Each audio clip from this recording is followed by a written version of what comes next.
नमस्कार दोस्तों। आइए हम प्रारंभिक ऋग्वैदिक काल को मुश्किल से 2 मिनट में रिवीजन कर सकते हैं और एज अ शॉर्ट नोट्स भी ये हमें एग्ज़ाम के पहले रिवीजन करने में बहुत ही महत्वपूर्ण भूमिका रहेगी इसकी। हम देखते हैं कि प्रारंभिक ऋग्वैदिक काल को 1500 से 1000 BC के बीच में हम इसका अध्ययन करते हैं और इसको हम 6 भाग में डिवाइड कर सकते हैं। पहली आर्य समस्या, दूसरा ऋग्वेद, तीसरा इसका समाज, इसका राजनीतिक जीवन, इसका आर्थिक जीवन और इसका धार्मिक जीवन कैसा था। हम पहले डायमेंशन में जानना चाहेंगे यहाँ कि आर्य शब्द का मतलब क्या हुआ।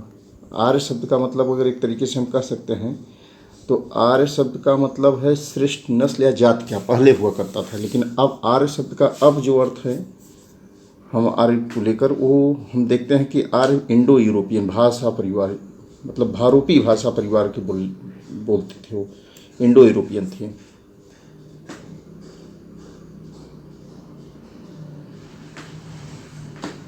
और आर्य का मूल निवास कहाँ था? आर्य लोग मध्य एशिया से आए थे और इसके साक्ष्य में मिलते हैं, आंध्रोनोर संस्कृति से साक्ष्य में मिलते हैं। और आर्यों की पहचान थी, आर्य घोड़े का प्रयोग करते थे, युद्ध रथ का, आरा वाली पहिया का, यज्ञ बलि देना आदि इन सब का ये अपने जीवन में उपयोग करते थे। इनका सामाजिक जीवन और के पहले हम देखते हैं कि ऋग्वेद, इनके जो आर्यों का जो जानने का हमें स्रोत मिलता है वो ऋग्वेद से हमें मिलता है। और ऋग्वेद जो लिखा गया है कृष्ण द्वैपायन वेद व्यास द्वारा। ऋग्वेद में मुख्यतः है क्या? देवताओं की स्तुति के बारे में कहा गया है। 10 मंडलों में विभाजित किया गया है ऋग्वेद को।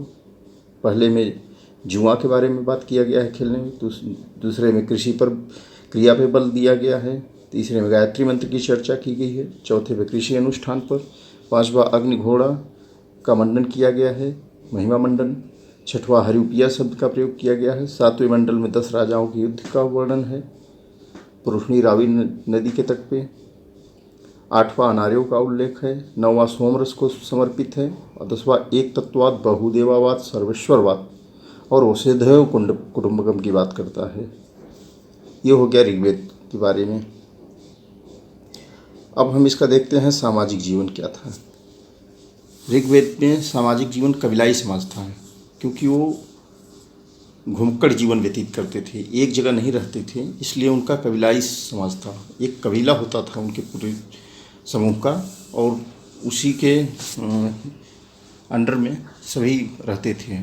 और कबीलाई समाज में पुरोहित, योद्धा, सामान्य लोग भी रहते थे। सामाजिक स्तरीकरण नहीं था जो है ऋग्वेद में। पितृसत्तात्मक समाज था। स्वजन के लिए आर्यों ने ग्राम शब्द का यूज किया है। महिलाओं की स्थिति अच्छी थी, शिक्षा ग्रहण का अधिकार था उसमें, मंत्रों की रचना व यज्ञ में भागीदारी थी बराबर उनकी। कई विदुषी महिलाएं हुई हैं जो मंत्रों की रचना की।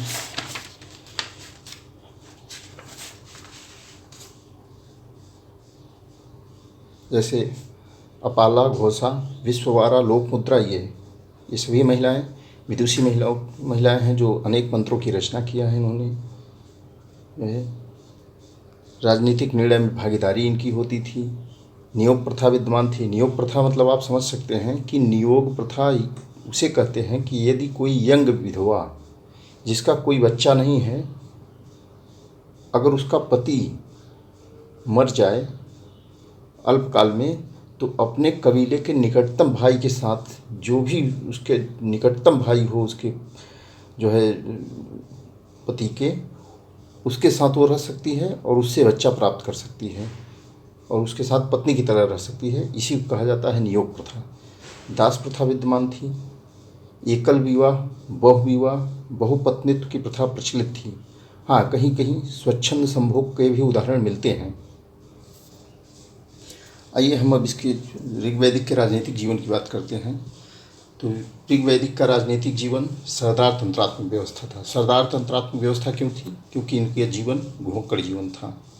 ये अस्थायी जीवन में प्रवेश नहीं किए थे एक जगह रहकर, इसलिए सरदार तंत्रात्मक था इनका जीवन। सरदार को बलि एज ए गिफ्ट प्रदान किया जाता था, जिसे बलि कहा जाता है। सरदार राजा और राजन की उपाधि तो ग्रहण कर सकता था, लेकिन उस सरदार की हैसियत वास्तविक राजा की जैसी नहीं थी। जो सरदार का पद था वो वंशानुगत था, और वास्तविक राजा की जैसी हैसियत क्यों नहीं थी? क्योंकि उसके पास निजी अधिकारी नहीं थे, नियमित कर की व्यवस्था नहीं थी, न्यायिक तंत्र नहीं था। सरदार सभा और समिति पर निर्भर रहता था। जो है कबीलों के मध्य संघर्ष भी हुआ है, और कबीलों के मध्य में संघर्ष में हम दसराग की युद्ध रावी पृथ्वी नदी के तट पर हम उसको देख सकते हैं। वह 10 कबीले और भरत कबीला के मध्य हुआ था। 10 कबीलों में 5 आर्य 5 अनार्य थे। जो आर्यों के नेता थे वो पुरु थे। 5 अनार्य यदु, दृश्य, अनु, तुर्वस, और भरत कबीला का जो नेता था उसे सुदास कहा जाता था। युद्ध का कारण में मुख्यतः विश्वामित्र थे, जो गायों को लेकर कुछ मामला था, और प्रजातांत्रिक परिषदें थी जिसमें सभा, समिति, विदत, गण की चर्चा हुई है। सर्वाधिक चर्चा विदत की हुई है 122 बार। विदत किसे कहा जाता था इसका स्वरूप स्पष्ट नहीं है अभी तक, लेकिन आर्य शर्मा की बुक में इसे आर्य शर्मा ने सैनिक परिषद कहा है। और जो सभा थी, इसमें सभा और समिति में इसमें कबीले के सभी सदस्य भाग लेते थे, वयस्क सदस्य, मेल फीमेल दोनों। यह इसका राजनीतिक जीवन है।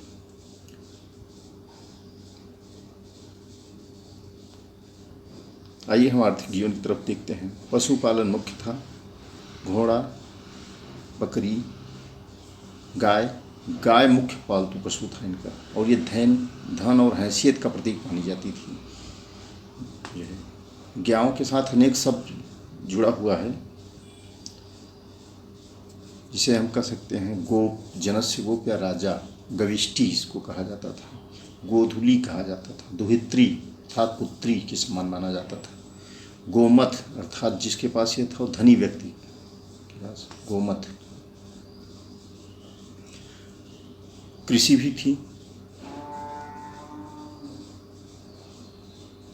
कृषि द्वितीय विषय था। केवल जौ की चर्चा हुई है ऋग्वेद में कृषि को लेकर। शिल्प व्यवसाय भी था। सोना, चांदी, तांबा, कांसा की चर्चा हुई है। अयस शब्द की चर्चा हुई है, जो गैर लोहा धातु से बना, अर्थात जो वह धातु जो गैर लोहा हो उसे अयस कहा गया। इस काल में लोहे के साक्ष्य, लोहे के बारे में जानकारी नहीं थी प्रारंभिक ऋग्वैदिक लोगों को। आइए हम धार्मिक जीवन के बारे में देखते हैं। धार्मिक जीवन काफ़ी विविधता था। एकेश्वरवाद, सर्वेश्वरवाद, बहुदेवावाद, प्रमुख देवी देवताओं की पूजा, धर्म का स्वरूप मानवीकृत था, एंथ्रोमॉर्फिक था। एंथ्रोमॉर्फिक मतलब कि मानवीय गुणों को जो है आरोपण करके तब देवताओं का नाम रखा जाता था। एक तरीके से हम कर सकते हैं एंथ्रोमॉर्फिक। जैसे इंद्र को बारिश और वीरता का प्रतीक माना जाता था, वरुण को जल, ऋतु और नैतिकता का प्रतीक माना जाता था। अग्नि मध्यस्थ देवता थी। देवताओं और मनुष्यों के बीच में मध्यस्थ देवता माने जाते थे कि आप अग्नि में यज्ञ के दौरान जो भी डालेंगे वह सीधा देवताओं को प्राप्त होगा।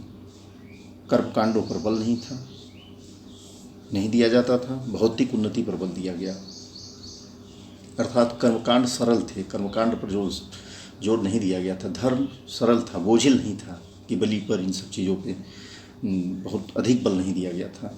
और धर्म आध्यात्मिक के बजाय भौतिक उन्नति पर बल दिया गया था। यही है प्रारंभिक ऋग्वैदिक का चरण, और इसको मुख्यतः 5 मिनट में हम रिवीजन कर सकते हैं। यह शॉर्ट नोट्स और शॉर्ट वीडियो रिवीजन के तौर पे आपके लिए बहुत महत्वपूर्ण साबित